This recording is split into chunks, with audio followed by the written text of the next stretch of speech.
merantau ke Papua. Tidak nyaman di Papua, kembali ke kampung, Sulawesi Tenggara. Merantau lagi ke Surabaya, di Surabaya tidak nyaman, kembali lagi ke kampung. Merantau lagi ke Makassar, Makassar tidak nyaman, kembali lagi ke kampung. Masih ada pilihan. Bapak pegawai negeri ditugaskan ke Papua, tidak nyaman, tidak ada sinyal, Bapak boleh pensiun dini. Tidak disenang saya sama menteri saya, boleh Bapak pensiun dini, tidak ada masalah. Tapi begitu Bapak masuk kubur, senang tidak senang, tinggal kau di situ, tidak boleh kau keluar lagi. Siapa orang yang tersiksa di dalam kubur? Yang pertama kata Nabi, al-mutahawilu bis-sholah, yang menganggap enteng sholat. Orang yang menganggap enteng sholat, Pak, jangan, sudah. Sholat itu di akhirat nanti barcode. Bapak beli elektronik kan sekarang pakai barcode, ya kan? Nah, Bapak begitu setor jualan, titik, berarti ini boleh bawa. Di akhirat kalau Bapak di barcode, bagus sholatnya, tidurkan dia kata Nabi seperti tidurnya tidur pengantin baru. Tapi di barcode, hilang, redup-redup. Ini macet. Ini sholat Jumat, hari Jumat saja. Paling terlambat datang, paling cepat pulang. Orang khutbah dia tidur. Begitu bangun, aliran apa yang tidak ada khutbahnya? Bukan aliran apa, kau yang tidur beleng. Mana? Percaya Pak, orang yang tidak ada sholat demi Allah. Bapak tidak puasa, masih boleh disebut Islam. Bapak tidak haji, masih boleh disebut Islam. Bapak tidak bayar zakat, masih disebut Islam. Tapi tidak sholat, Imam Syafi'i menghukuminya, disuruh bertobat dan dia tidak mau, boleh dihukum mati. Itu kalau Imam Syafi'i. Disuruh sholat dan dia tidak mau, disuruh bertobat dia tidak mau, kata Imam Syafi'i, boleh dia dihukum mati. Begitu pentingnya sholat. Ketika Allah perintah puasa, ayat saja turun.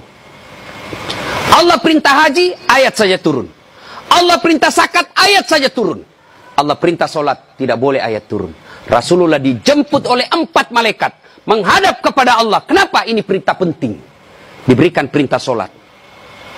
Pak Menteri, ada himbauan kepada seluruh kepala daerah se-Indonesia, hanya berupa himbauan cukup WhatsApp dalam grup. Tapi kalau itu berupa SK yang penting, Gubernur datang kantor Menteri. Kenapa? Ini penting. Tidak boleh kau di WhatsApp. Sholat demikian pentingnya, sehingga Nabi harus diundang menghadap. Itulah disebut Isra dan Mi'raj. Bapak kerja jadi Grab, jadi menteri, munafik kalau Bapak katakan bukan untuk dunia saya, bohong. Kita bekerja apapun profesi kita untuk memperbaiki dunia. Lalu siapa yang punya dunia? Allah Subhanahu wa ta'ala. Artinya mustahil dunia dalam genggaman kalau yang punya dunia Bapak jauhi. Saya kasih contoh. Saya akrab dengan Pak Menteri. Saya datang ke Jakarta. Pak Menteri, saya mau jalan-jalan Jakarta ini, tapi tidak ada mobilku Pak Menteri. Kata Pak Menteri, aman terkendali Ustaz. Pak Menteri telepon ajudan. Ajudan, siap Pak Menteri. Itu ada Ustaz Dasat, kau jemput dia. Nanti dikena lagi kita di ceramah. Kau jemput dia. Kasih mobil yang bagus, kasih pengawalan, jangan lupa kasih pembeli pulsa. 1 jam kemudian datang ajudan. Tapi Pak Ustaz, kiriman Pak Menteri. Aman, selesai masalah saya di Jakarta. Kenapa? Saya akrab sama Pak Menteri. Anda dari Makassar tidak pernah ketemu, tidak pernah silaturahmi, tidak pernah didengar namanya, tidak pernah lihat. Assalamualaikum Pak Menteri. Boleh pinjam mobilnya? Siapa ditelepon Pak Menteri? Ajudan? Bukan. Siapa? Kapolres. Tangkap itu, penipu. Tidak pernah ketemu pinjam mobil. Pasti penipu itu. Demikian juga dengan Allah. Bapak tidak pernah sholat, tiba-tiba sakit, ya Allah, saya sudah capek sakit, ya Allah, sembuhkan penyakitku. Allah berfirman, malaikat, karena dia sudah capek sekali, cabut nyawanya. Sholat Pak. Apa alasan Bapak tidak mau sholat? Coba bilang, ayo malas sholat ini. Bilang kok apa? Saya tantang kok ini hari.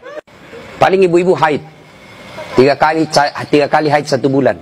Kenapa tidak sholat? Lagi mens. Kenapa tidak sholat? Datang bulan. Kenapa sholat? Iya halangan. Itu aja semua itu 3 kali 1 bulan. Mana bisa? Bilang suaminya, kenapa belum sholat ibu? Biasanya cuma 5 hari. Ini kok sudah 7 hari belum sholat? Orang belum bersih.